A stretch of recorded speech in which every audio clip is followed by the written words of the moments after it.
What I'd like you to have a look at is I'd like you to look at this card over here, card number 13. So if we want to understand something, we want to have good understanding.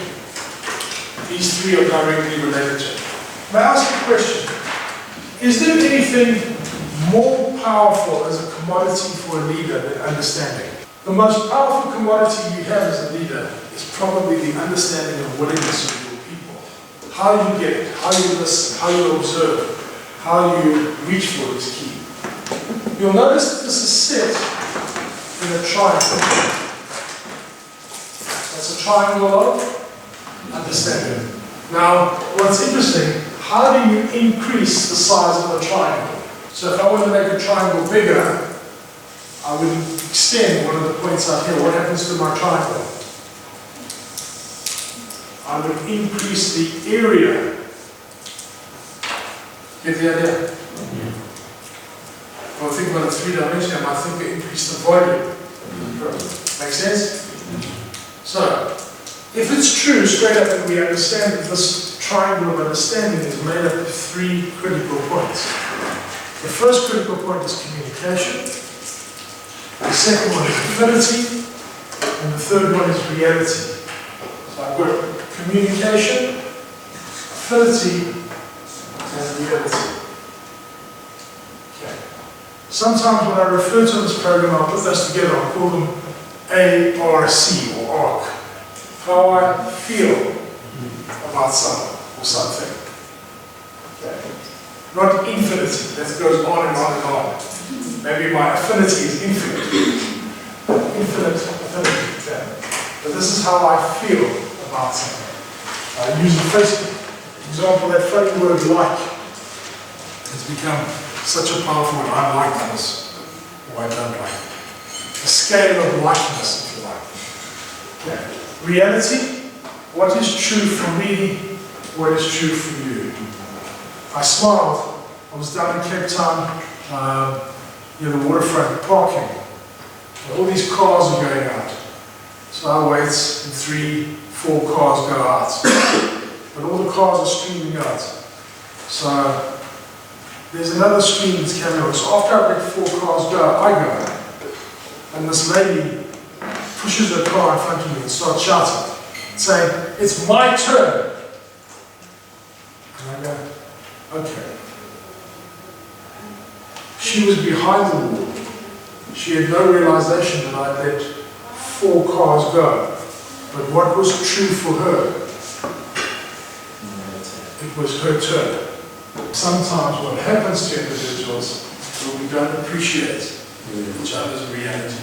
And I ask you as a leader, as a human being, how willing are you sometimes to look at other realities? To increase your ability to confront anything. Am I making sense?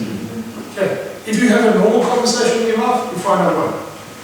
Okay? But what I'm going to do is I'm going to be doing a number of things. And I want you to understand when I'm doing them to be able to create an environment on an increasing gradient for you to be able to deal with those things.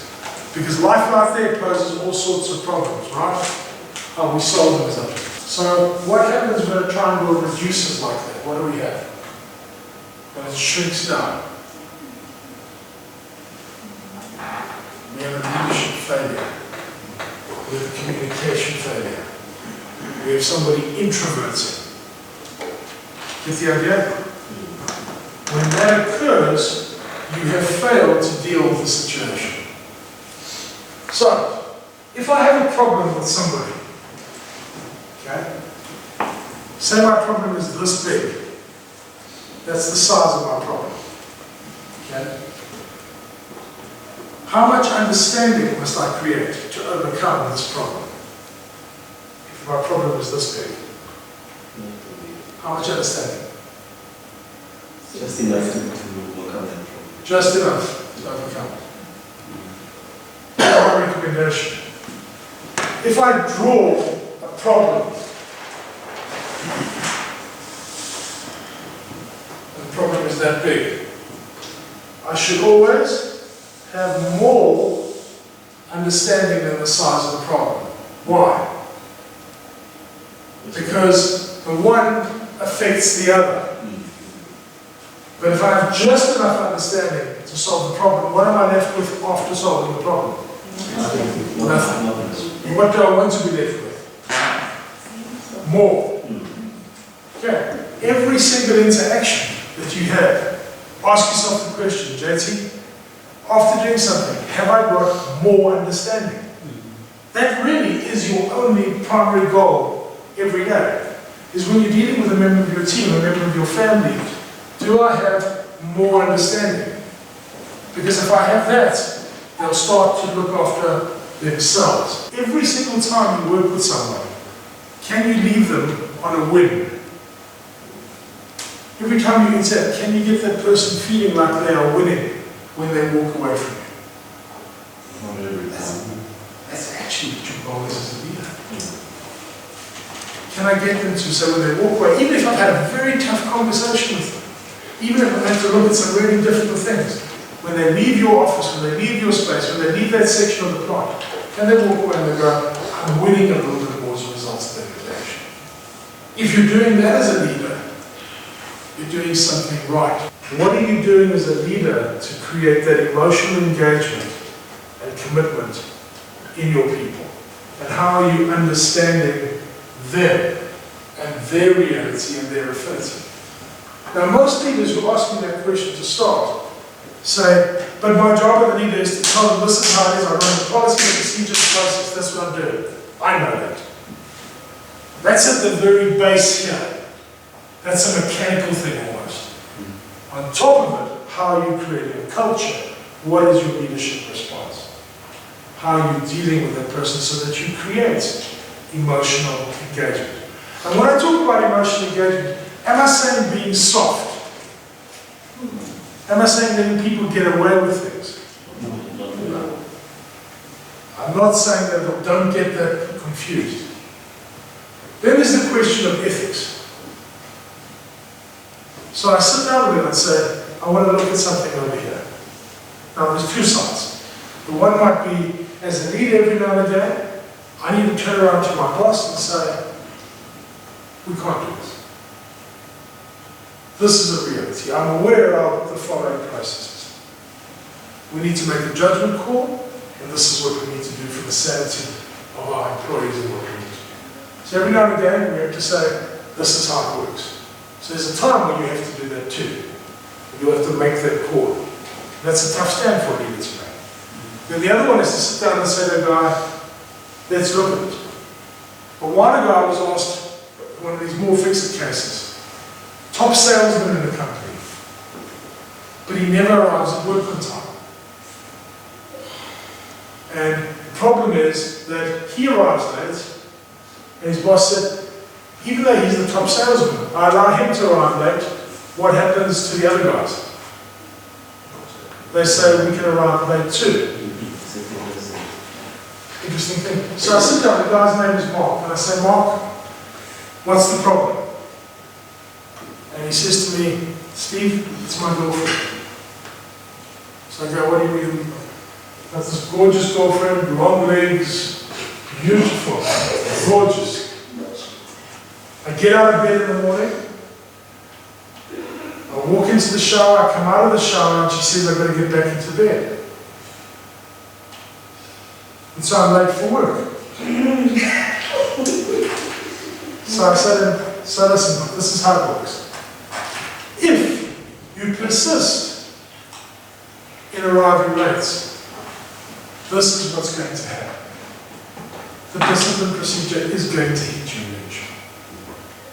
The agreement that we have as an organization is we start at this time. You're part of the team. This is it. Is that true? He said to me, I guess so. I said, then you're not going to have a job. Then that beautiful apartment that you stay in is going to have a problem. So let's start looking for some solutions. So I said, how are you going to solve it? He said, I don't know. So maybe you've got to get up 2 hours early, go into the shower, come back out of the shower, go back to bed, go back out of the shower, go back. Then you're going to figure it out. You've got to change what's happening in your area. But if you don't do this, the reality is no job, because that's going to hit you. But what have I done inside the process, Jesse? I've sat with the guy and I've explained to him These are the realities. But am I doing it in a way that I'm threatening him in an aggressive way? But I am enlightening him. And what will I have to do, or what will his boss have to do if he doesn't remedy? These are the realities, and this is where. But I've done it with maximum communication. What do we tend to do? You're not wearing your PPE. I spotted it. Have you been trained? You were trained, right? You did see the course. What does it say in the course about PPE? Do you know the consequences of not wearing PPE? How's this engagement going? Not too good, right? Because what have I done? I start in a very different way. Or I can start like this. I can go, Jason, you know what, but you're an absolutely vital part of this organization. And I want to tell you that you're important to us. And I want to share, I know that you did the following things in the last shift really well. I want to thank you for that. There is something I want to talk to you about. Your safety and your well-being at work is really important. Now, there's been a couple of observations that I want to check with you, where we've observed that you're not wearing your PPE. He's going to ask you to repeat that. What have I done now? Communicated.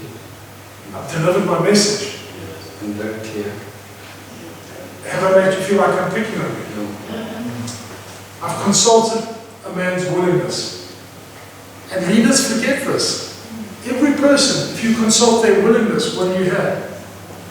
A whole lot more chance of them doing it. You still have the book, you still have the disciplinary procedure. You have all those things available. Yeah.